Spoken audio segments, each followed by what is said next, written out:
It is when your spirit goes wandering upon the wind that you, alone and unguarded, commit a wrong unto others, and therefore unto yourself. And for that wrong committed must you knock and wait a while, unheeded, at the gate of the blessed. Like the ocean is your God-self, it remains forever undefiled. And like the ether, it lifts but the winged. Even like the sun is your God-self, it knows not the ways of the mole, nor seeks it the holes of the serpent. But your God-self dwells not alone in your being. Much in you is still man, and much in you is not yet man, but a shapeless pygmy that walks asleep in the mist, searching for its own awakening.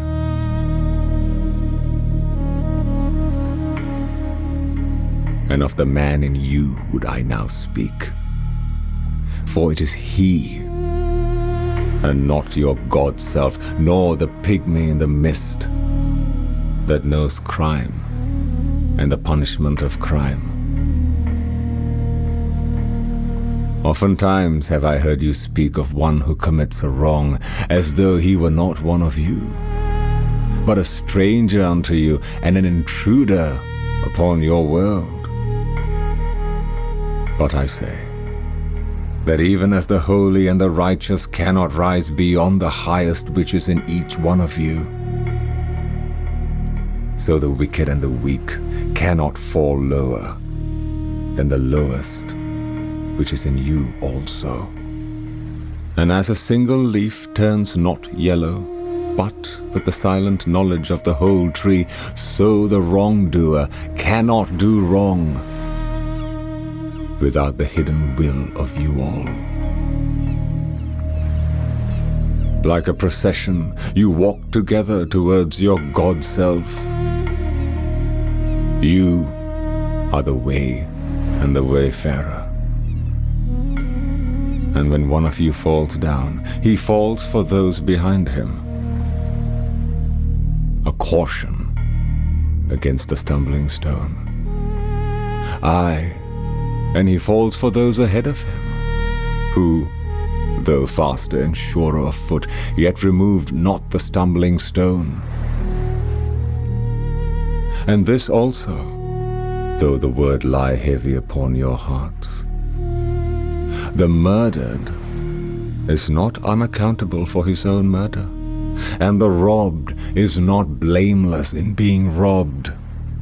The righteous is not innocent of the deeds of the wicked, and the white-handed is not clean in the doings of the felon. Yea, the guilty is oftentimes the victim of the injured, and still more often the condemned is the burden-bearer for the guiltless and unblamed.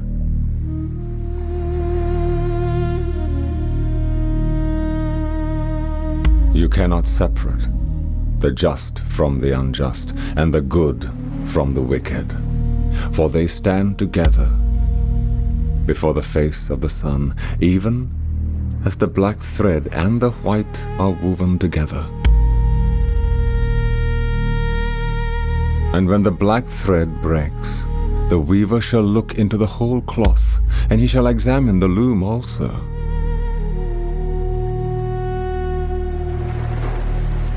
If any of you would bring to judgment the unfaithful wife, let him also weigh the heart of her husband in scales, and measure his soul with measurements.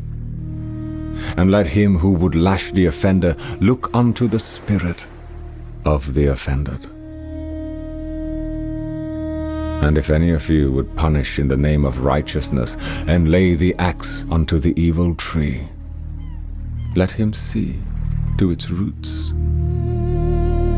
And verily, He will find the roots of the good and the bad, the fruitful and the fruitless, all entwined together in the silent heart of the earth.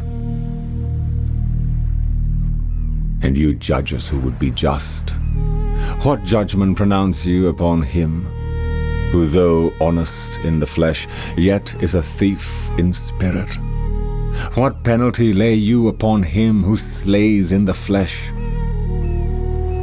yet is himself slain in the spirit? And how prosecute you him who in action is a deceiver and an oppressor, yet who also is aggrieved and outraged? And how shall you punish those whose remorse is already greater than their misdeeds? Is not remorse the justice which is administered by the very law which you would fain serve? Yet you cannot lay remorse upon the innocent, nor lift it from the heart of the guilty. Unbidden shall it call in the night, that men may wake and gaze upon themselves. And you, who would understand justice, how shall you, unless you look upon all deeds in the fullness of light? Only then shall you know that the erect and the fallen are but one man standing in twilight between the night of his pygmy self and the day of his God self. And that the cornerstone of the temple is not higher than the lowest stone in its foundation.